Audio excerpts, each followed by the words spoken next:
Most men are taught one rule from childhood. Be reliable. Show up on time.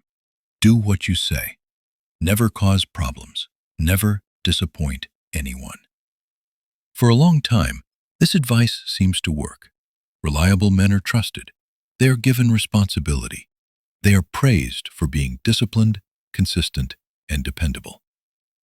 But almost no one asks a dangerous question. Trusted by whom and for what purpose? Because reliability does not automatically create power. In many systems, it quietly creates limitation.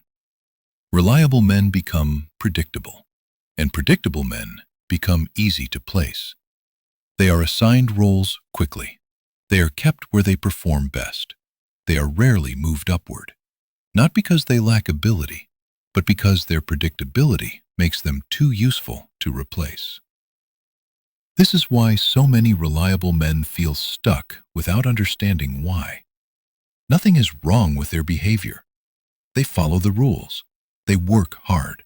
They sacrifice personal comfort. Yet their influence never grows. Their options do not expand. Their freedom stays the same. Reliability slowly turns into an unspoken agreement. You will continue to perform here because you always have. At first, this feels like progress. People depend on you. Your absence would create problems. You are needed.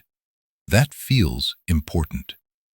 But importance is not power.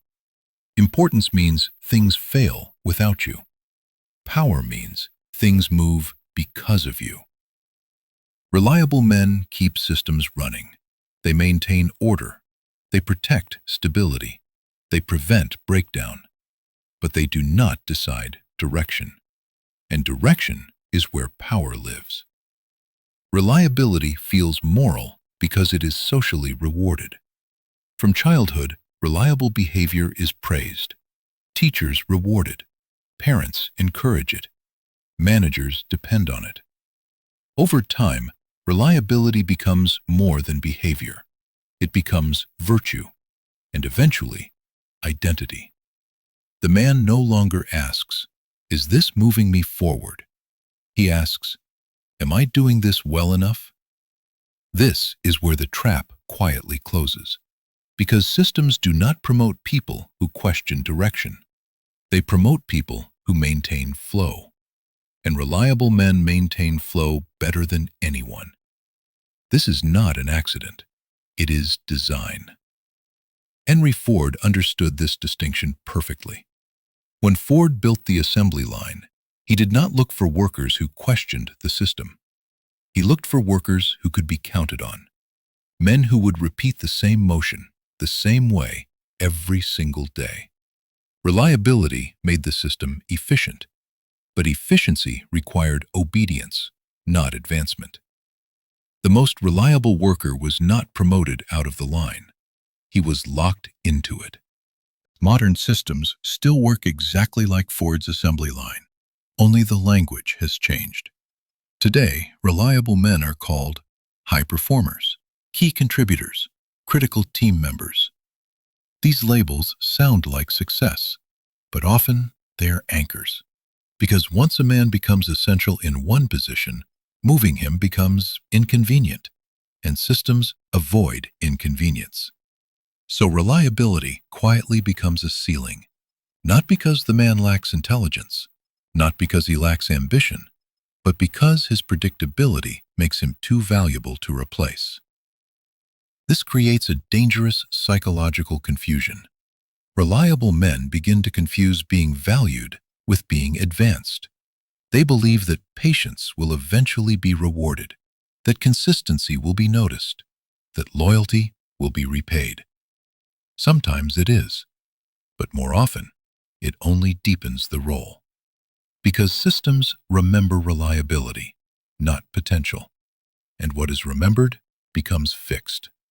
Over time, reliability reshapes identity. The man stops asking where he is going. He starts asking how well he is performing. His ambition does not disappear, it is redirected. Instead of building leverage, he builds stability. Instead of creating options, he maintains expectations, and stability feels safe. But safety is not power. Power requires uncertainty. Power requires movement. Power requires the ability to say no without your entire life collapsing. Reliable men struggle here because saying no feels like betrayal. They have been trained to be dependable, to be consistent, to be needed. But being needed is not the same as being free.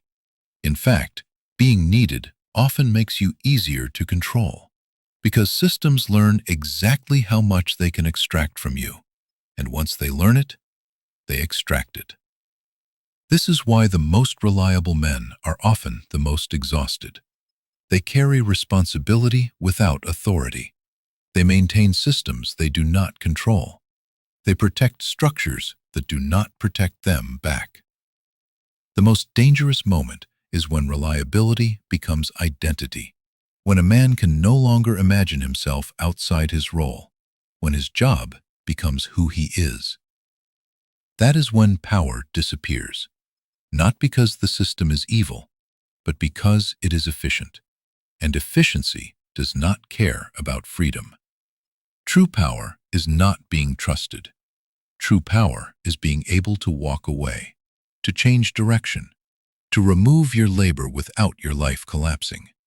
Reliability has its place, but when reliability replaces leverage, it becomes a trap.